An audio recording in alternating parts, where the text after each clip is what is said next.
I've been with my wife for 10 years, and throughout our relationship, she has always been quite flirtatious, often pushing the boundaries of what I considered acceptable. In the past, she would go out to bars with male coworkers, intentionally dressing to draw attention, like wearing low-cut tops. She dismissed my concerns, saying she wasn't interested in them because they weren't her type. Although it made me uncomfortable, I chose to trust her. About 3 years ago, we decided to try polyamory and started dating a woman, 34F, together.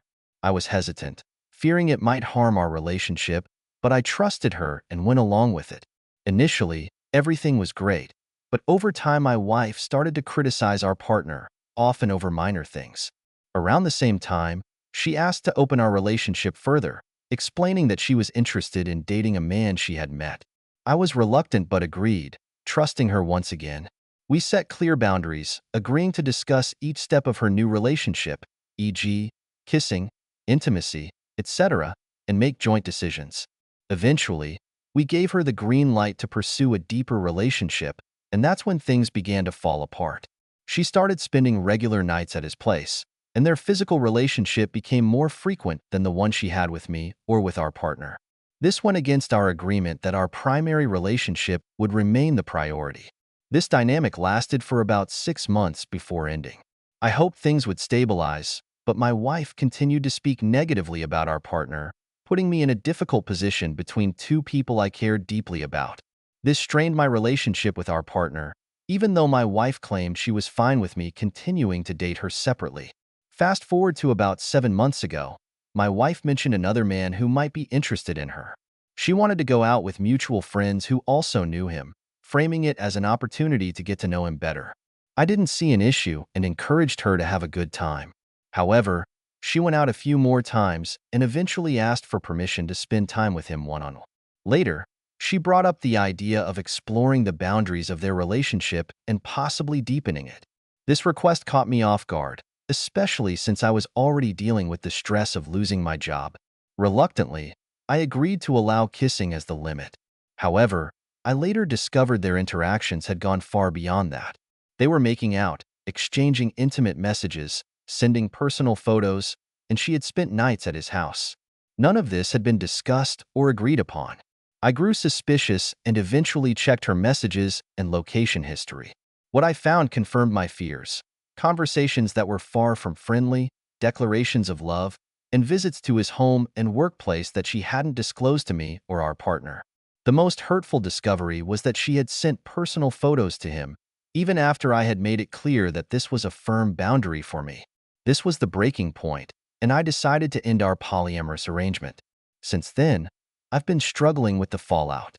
Our partner ended things with us, and despite my repeated discussions with my wife about how her relationship with this friend made me uncomfortable, she continued to see him. It wasn't until I told her I viewed her behavior as a betrayal that she began to change her actions. Before that, she dismissed my concerns and even claimed she thought our relationship had ended months ago. I don't know what to do anymore. In my eyes, she betrayed me, even if their relationship didn't go beyond what was allowed, though I can't help doubting this, especially since she once got so drunk that she ended up at his house. I'm not sure if trust can be rebuilt or if there's anything left to salvage in our relationship. After everything that happened, I found myself in a constant state of unease. Every interaction with my wife felt like walking on eggshells. Trust, the foundation of any relationship, had been shattered, and no matter how hard I tried to convince myself otherwise, I couldn't shake the feeling that things would never go back to the way they were. Every time she picked up her phone, a wave of suspicion washed over me. Was she texting him? Was there someone new? The doubt consumed me. We tried to have honest conversations about what happened. She insisted that her intentions weren't malicious, that she never meant to hurt me, but I couldn't reconcile her words with her actions. She apologized repeatedly, saying that she didn't realize how deeply she had crossed the line. But for me, her actions weren't just mistakes. They were choices, conscious decisions to disregard the boundaries we had set together. One night, after another argument that ended with both of us in tears, I suggested therapy. I thought maybe a neutral third party could help us navigate this mess, help me understand her motivations, and help her see how much damage she had done. To my surprise, she agreed. Part of me hoped this was a sign she was genuinely committed to fixing things. The first few sessions were rough. Our therapist, a calm, empathetic woman named Dr. Harris, gently pointed out patterns in our communication, or lack thereof. She helped me articulate my feelings of betrayal and my struggle to rebuild trust. My wife listened, nodding, but when it came time for her to speak, she often became defensive. She said things like, "I didn't know you felt that way," or "I thought we were on the same page." It was frustrating. How could she not see how her actions had affected me? Dr. Harris asked us to revisit the idea of boundaries. She wanted us to clearly define what we considered acceptable moving forward. I realized I couldn't go back to being polyamorous. The openness that once seemed like an exciting adventure now felt like an open wound, a reminder of everything that had gone wrong. I told my wife that I needed us to be monogamous if our marriage had any chance of survival. She hesitated. That hesitation was like a punch to the gut. "I just need time to think about it," she said after the session. "This is a big change." A big change? I thought bitterly. It was more like returning to the way things were before everything fell apart. But I kept those thoughts to myself, not wanting to escalate the tension. Over the next few weeks, my wife seemed to pull away. She wasn't as talkative, and she spent more time on her phone or out with friends. I told myself to give her space, to let her process everything. But the doubts kept creeping in. One evening, when she was in the shower, I found myself staring at her phone on the nightstand. I knew it was wrong, but I couldn't stop myself. I unlocked it and scrolled through her messages. There wasn't anything incriminating, but the fact that I had reached that point, snooping through her phone, made me feel sick. When she came out of the shower, I confessed what I had done. I expected her to be furious, but instead, she looked resigned. "I get it," she said. "I've given you every reason not to trust me." Her words should have comforted me, but they didn't. They just reinforced the idea that our marriage was hanging by a thread. Around this time, I started to feel the weight of isolation.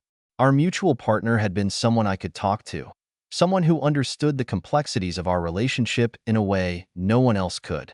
Without her, I felt lost. I didn't have anyone to turn to. My friends didn't know the full extent of what was going on, and I was too embarrassed to tell them. Who would understand? Who wouldn't judge me for trying to salvage something so broken?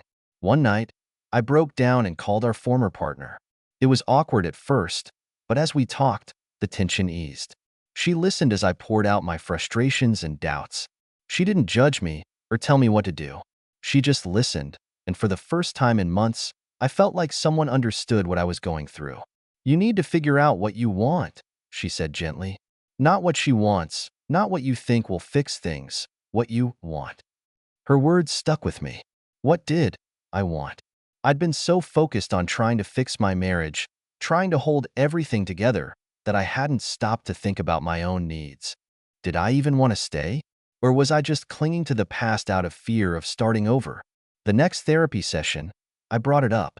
"I feel like I'm trying to save something that might not be worth saving," I admitted. My wife looked hurt, but Dr. Harris nodded. "It's an important question," she said. "What would a healthy, fulfilling relationship look like for you? And do you think it's possible to achieve that here?" I didn't have an answer. Neither did my wife. The following weeks were filled with soul-searching. I started journaling, something I hadn't done since college, trying to untangle my thoughts. I thought about the good times, the love and connection we once shared. But I also thought about the pain, the lies, the broken promises. Could I move past that? Could we rebuild something stronger? Or would the cracks always show? My wife, to her credit, seemed to be trying. She started being more open about her feelings and made an effort to spend more time together. She even agreed to delete the man's contact information, a symbolic gesture that felt more like a band-aid than a real solution. I appreciated the effort, but it still felt like we were dancing around the deeper issues.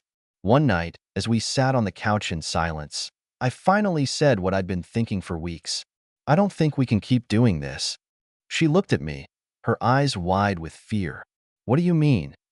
"I mean, I think we need to take a break, to figure out who we are without each other." Her face crumpled, and for a moment, I thought she might argue. But then she nodded. "Maybe you're right." It wasn't the ending I had hoped for, but it felt like the beginning of something else, something that might hurt less in the long run.